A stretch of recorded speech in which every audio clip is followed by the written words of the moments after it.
नमस्कार। सुनो कहानी चैनल में आपका स्वागत है। आशा करती हूँ कि कहानी सुनने में आपको आनंद आने लगा होगा, क्योंकि कहानियों में एक अजीब सी कशिश होती है।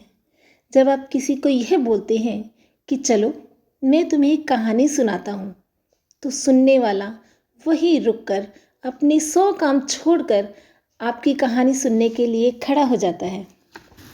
मोबाइल के इस युग में चाहे कहानी सुनना और सुनाना खो सा गया है, फिर भी कहानी शब्द में एक जादू है जो सिर चढ़कर बोलता है।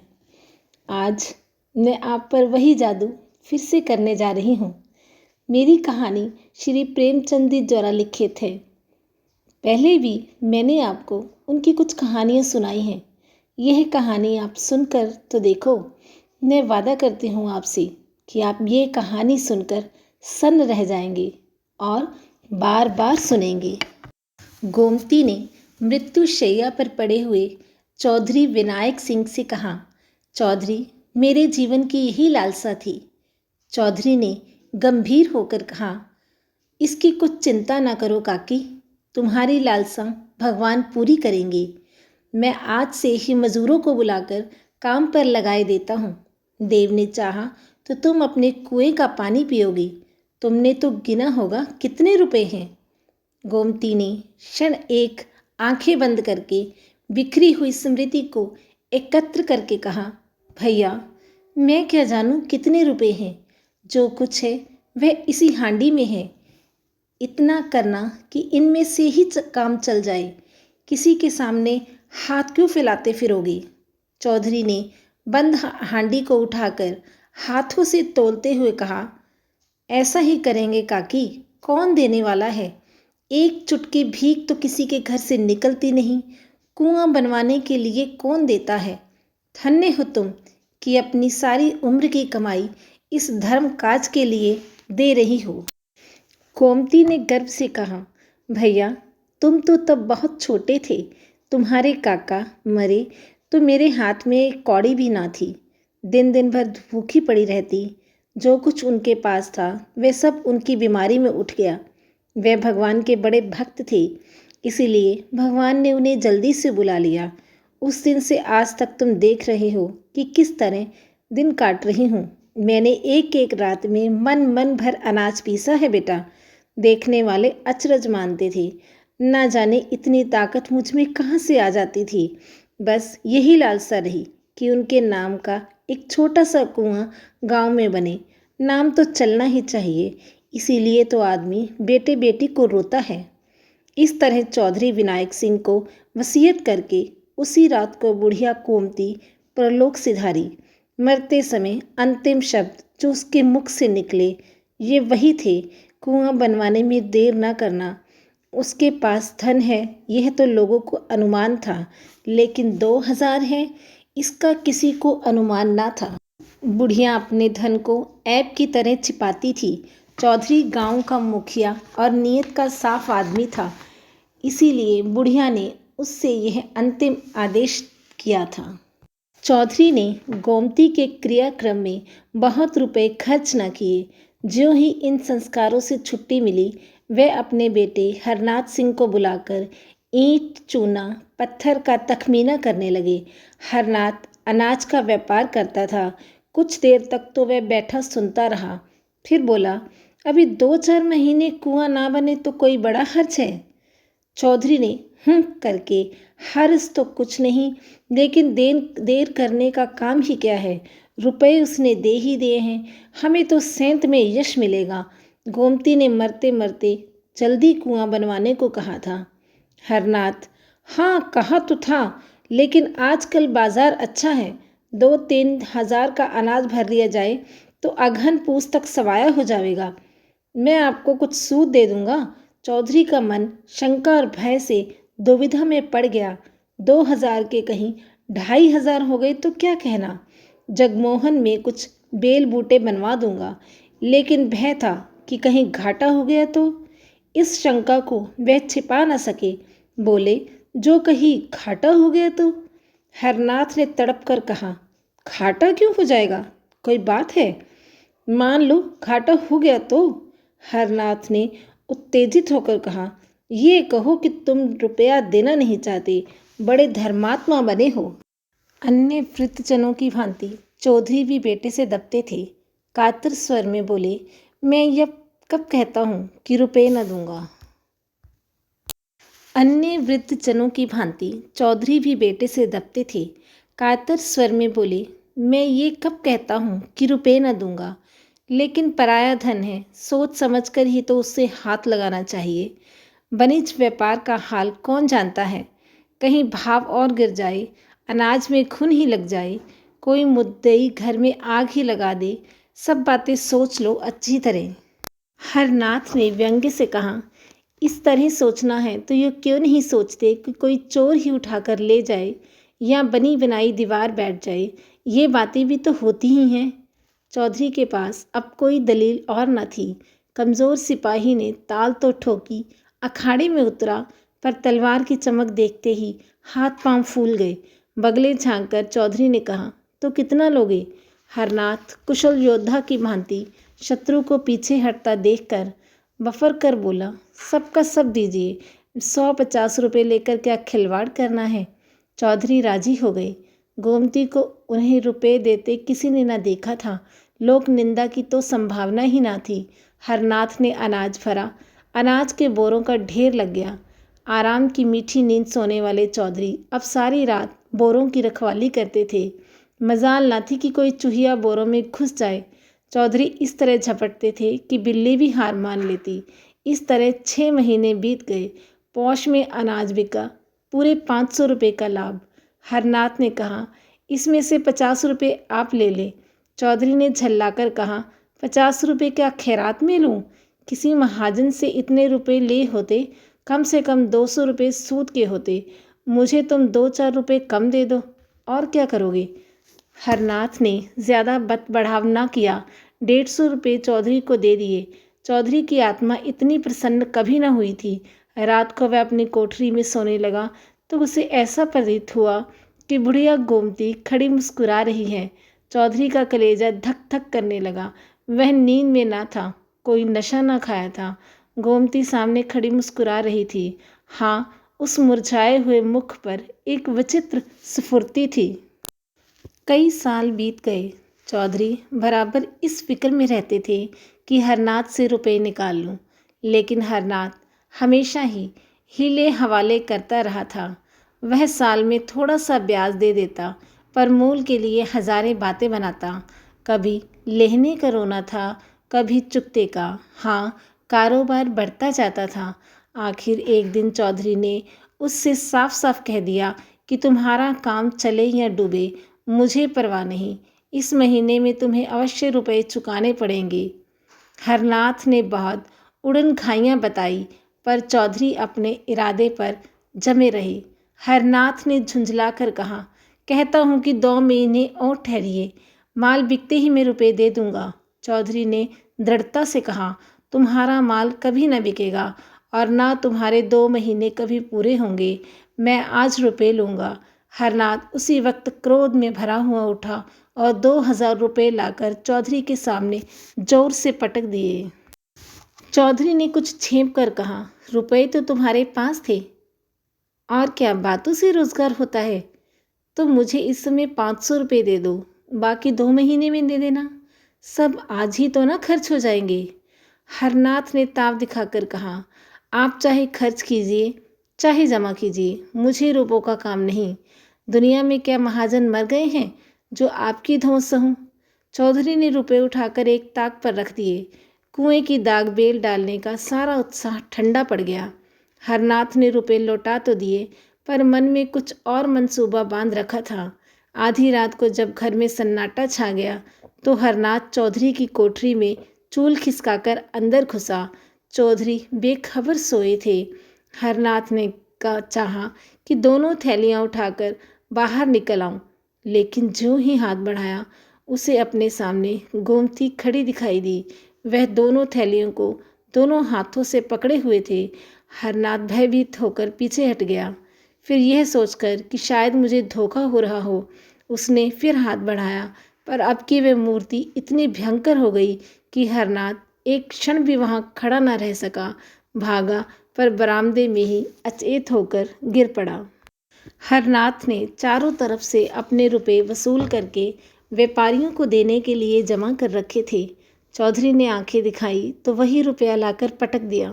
दिल में उसी वक्त सोच लिया था कि रात को रुपए उड़ा लाऊंगा, छूट मूट चोर का गुल मचा दूंगा तो मेरी और संदेह भी ना होगा। पर जब ये पेशबंदी ठीक न उतरी तो उस पर व्यापारियों के तगादे होने लगे। वादों पर लोगों को कहाँ तक टालता, जितने बहाने हो सकते थे सब किए। आखिर ये नौबत आ गई कि लोग नालिश करने की धमकियां देने लगे। एक ने तो 300 रुपये की नालिश कर भी दी। बेचारे चौधरी बड़ी मुश्किल में फंसे। दुकान पर हरनाथ बैठता था। चौधरी को उससे कोई वास्ता ना था, परंतु उसकी जो साख थी वह चौधरी के कारण थी। लोग चौधरी को खरा और लेन देन का साफ आदमी समझते थे। अब भी यद्यपि कोई उनसे तकाजा न करता था, पर सबसे मुंह छिपाते फिरते थे। लेकिन उन्होंने यह निश्चय कर लिया था कि कुएं के रुपए न छूऊंगा, चाहे कुछ भी आ पड़े। रात को एक व्यापारी के मुसलमान चपरासी ने चौधरी के द्वार पर आकर हजारों गालियां सुनाई। चौधरी को बार बार क्रोध आता था कि चलकर मूछें उखाड़ लूं, पर मन को समझाया, हमसे मतलब ही क्या है, बेटे का कर चुकाना बाप का धर्म नहीं है। जब भोजन करने गए तो पत्नी ने कहा, ये सब क्या उपद्रव मचा रखा है। चौधरी ने कठोर स्वर में कहा, मैंने मचा रखा है? और किसने मचा रखा है? बच्चा कसम खाता है कि मेरे पास केवल थोड़ा सा माल है, रुपए तो सब तुमने मांग लिए। चौधरी, मांग न लेता तो क्या करता? हलवाई की दुकान पर दादा का फातहा पढ़ना मुझे पसंद नहीं। स्त्री, यह नाक कटाई अच्छी लगती है? चौधरी, तो मेरा क्या बस है भाई, कभी कुआं बनेगा कि नहीं, 5 साल हो गए। इस वक्त उसने कुछ नहीं खाया। पहली जून भी मुंह जूठा करके उठ गया था। चौधरी ने कहा, तुमने समझाकर खिलाया नहीं, दाना पानी छोड़ देने से रुपए ना मिलेंगे। उसकी स्त्री बोली, तुम क्यों नहीं जाकर समझा देते? चौधरी, मुझे तो इस वक्त बैरी समझ रहा होगा। स्त्री, मैं रुपए ले जाकर बच्चे को दे आती हूँ। हाथ में जब रुपए आ जाएं तो कुआं बनवा देना। नहीं नहीं, ऐसा गजब न करना। मैं इतना बड़ा विश्वासघात न करूँगा, चाहे घर मिट्टी में ही मिल जाए। लेकिन स्त्री ने इन बातों की ओर ध्यान न दिया। वह लपक कर भीतर गई और थैलियों पर हाथ डालना चाहती थी कि चीख मारकर हट गई। उसकी सारी देह सितार के तार की भांति कांपने लगी। चौधरी ने घबराकर पूछा, क्या हुआ? क्या तुम्हें चक्कर तो नहीं आ गया? स्त्री ने ताक की और भयातुर नेत्रों से देखकर कहा, चुड़ैल वहाँ खड़ी है। चौधरी ने ताक की ओर देखकर कहा, कौन चुड़ैल? मुझे तो कोई नहीं दिखता। मेरा तो कलेजा धक धक कर रहा है। ऐसा मालूम हुआ जैसे उस बुढ़िया ने मेरा हाथ पकड़ लिया। यह सब भ्रम है। बुढ़िया को मरे 5 साल हो गए, अब तक यहाँ बैठी है क्या? मैंने साफ देखा है, वही थी। बच्चा भी कहता था कि उन्होंने रात को थैलियों पर हाथ रखे देखा था। वह रात को मेरी कोठरी में कब आया? तुमसे कुछ रुपए के विषय में कहने आया था, उसे देखता ही भागा। अच्छा, फिर तो अंदर आओ, मैं देख रहा हूँ। स्त्री ने कान पर हाथ रखकर कहा, ना बाबा, अब मैं उस कमरे में कदम न रखूंगी। अच्छा, मैं जाकर देखता हूँ। चौधरी ने कोठरी में जाकर दोनों थैलियाँ ताक पर से उठा ली। किसी प्रकार की शंका न हुई। गोमती की छाया का कहीं नाम भी ना था। स्त्री द्वार पर खड़ी झांक रही थी। चौधरी ने आकर गर्व से कहा, मुझे तो कुछ नहीं दिखाई दिया। वहाँ होती तो कहाँ चली जाती? क्या जाने तुम्हें क्यों नहीं दिखाई दी। तुमसे उसे स्नेह था, इसी से हट गई होगी। तुम्हें भ्रम है और कुछ नहीं। बच्चा बुलाकर पुछाई देती हूँ, खड़ा तो है, आकर देख क्यों नहीं लेती? स्त्री को कुछ आश्वासन हुआ। उसने ताक के पास जाकर डरते डरते हाथ बढ़ाया, जोर से चिल्लाकर भागी। आंगन में आकर दम लिया। चौधरी भी उसके साथ आंगन में आ गया और विस्मय से बोला, क्या क्या था? व्यर्थ में भागी चली आई, मुझे तो कुछ नहीं दिखाई दिया। स्त्री ने हाँफते हुए तिरस्कारपूर्ण स्वर में कहा, चलो हटो, अब तक तो तुमने मेरी जान ही ले ली थी। ना जाने तुम्हारी आंखों को क्या हो गया। खड़ी तो है वो डायन। इतने में हरनाथ भी वहाँ आ गया। माता को आंगन में पड़े देखकर बोला, क्या है अम्मा, कैसा जी है? माँ बोली, वह चुड़ैल आज 2 बार दिखाई दी। बेटा, मैंने कहा लाओ तुम्हें मैं रुपए दे देती हूँ, फिर जब हाथ में आ जाएंगे तो कुआं बनवा दिया जाएगा। लेकिन जो ही थैलियों पर हाथ रखा उस चुड़ैल ने मेरा हाथ पकड़ लिया, प्राण से निकल गए। हरनाथ ने कहा किसी अच्छे ओझे को बुलाना चाहिए जो इसे मार भगाए। क्या रात को तुम्हें भी दिखाई दी थी? चौधरी ने पूछा। हाँ, मैं तुम्हारे पास एक मामले में सलाह करने आया था। जो ही अंदर कदम रखा वह चुड़ैल ताक के पास खड़ी दिखाई दी। मैं बदहवास होकर भागा। अच्छा, फिर तो जाओ, स्त्री बोली। अब मैं इसे जाने नहीं दूंगी, चाहे कोई कोई लाख रुपए ही क्यों ना दे। हरनाथ बोला, अब मैं अब न जाऊंगा। मगर मुझे दिखाई नहीं देता, ये क्या बात हुई? चौधरी ने कहा। क्या जाने आपसे डरती होगी, आज किसी ओझा को बुलाना चाहिए, हरनाथ बोला। चौधरी ने कहा, कुछ समझ में नहीं आता क्या माजरा है, क्या हुआ बैजू पांडे की डिग्री का?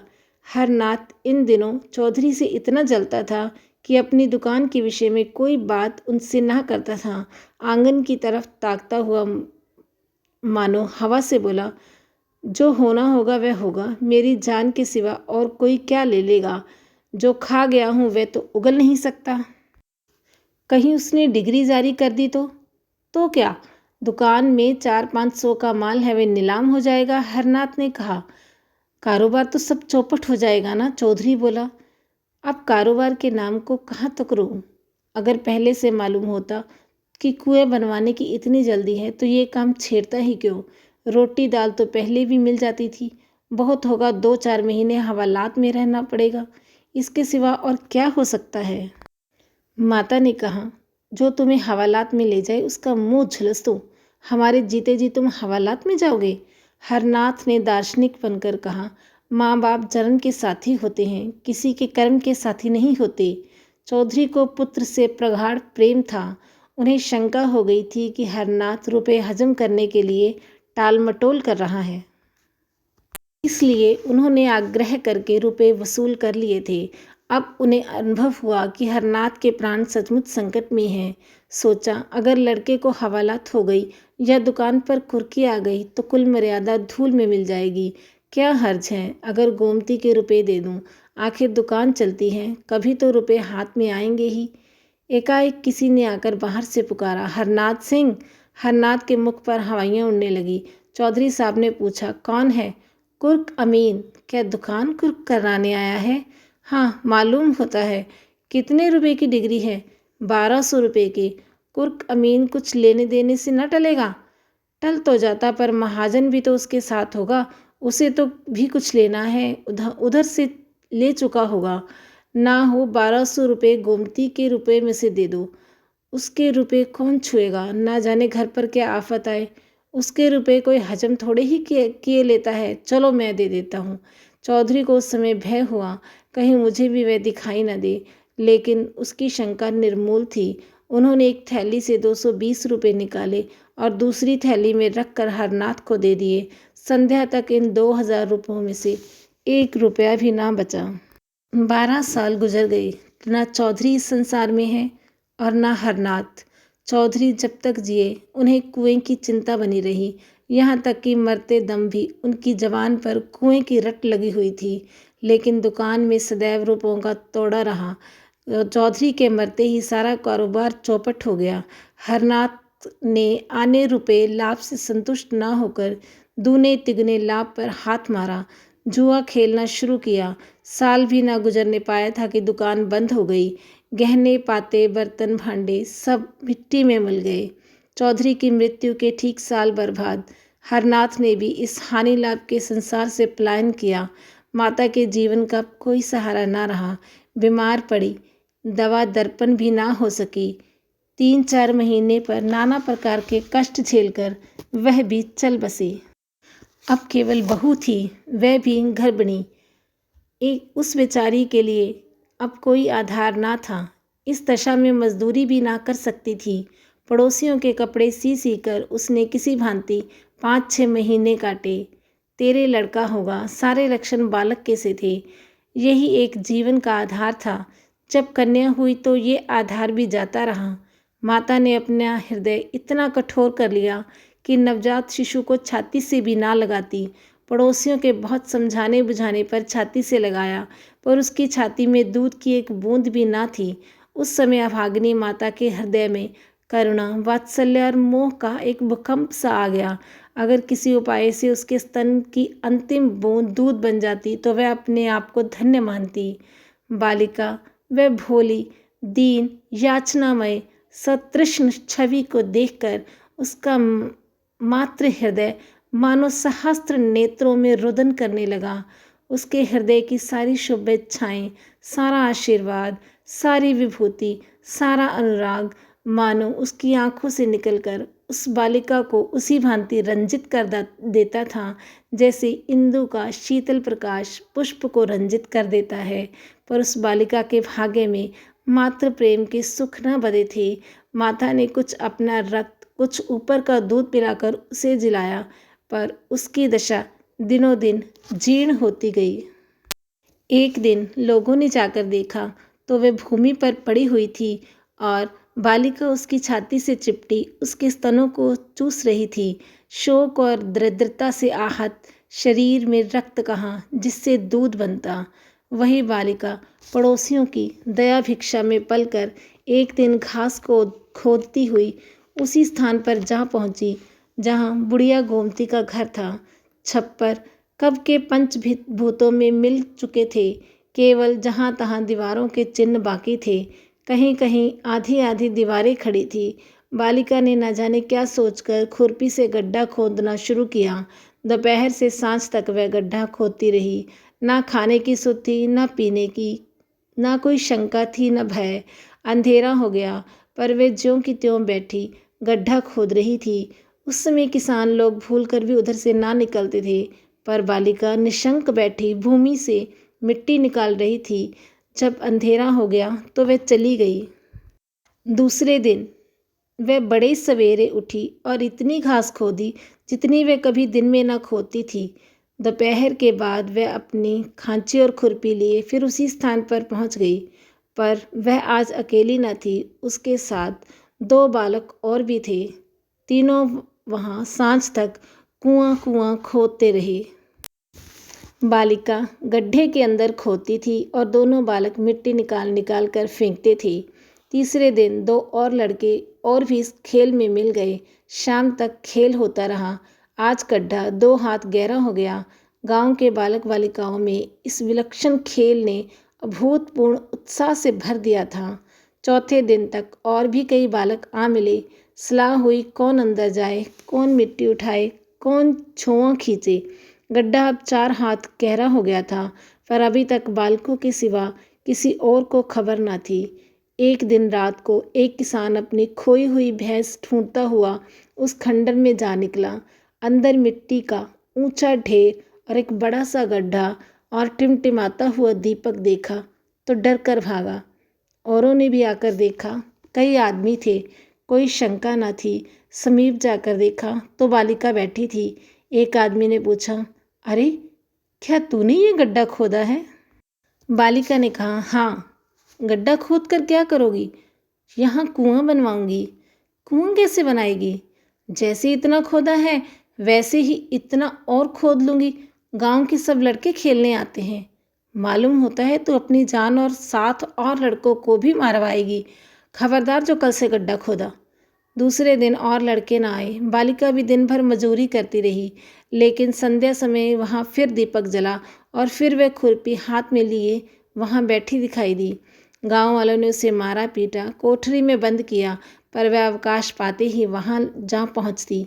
गांव के लोग प्रायः श्रद्धालु होते हैं। बालिका के इस अलौकिक अनुराग ने आखिर उनमें भी अनुराग उत्पन्न किया। कुआं खुदने लगा।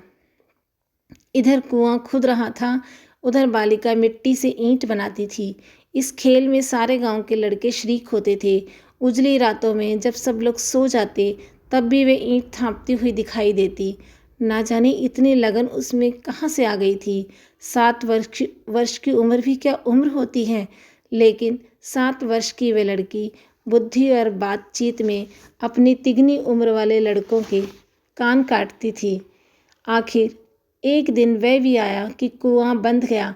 उसकी पक्की जगत तैयार हो गई। उस दिन बालिका जगत पर सोई, आज उसके हर्ष की सीमा न थी। गाती थी, चहकती थी। प्रातःकाल उस जगत पर केवल उसकी लाश मिली। उस दिन से लोगों ने कहना शुरू किया, यह वही बुढ़िया गोमती थी। उस कुएं का नाम पिसनहारी का कुआं पड़ा। ये थी मेरी कहानी पिसनहारी का कुआं, जो श्री प्रेमचंद जी द्वारा लिखी गई थी। धन्यवाद।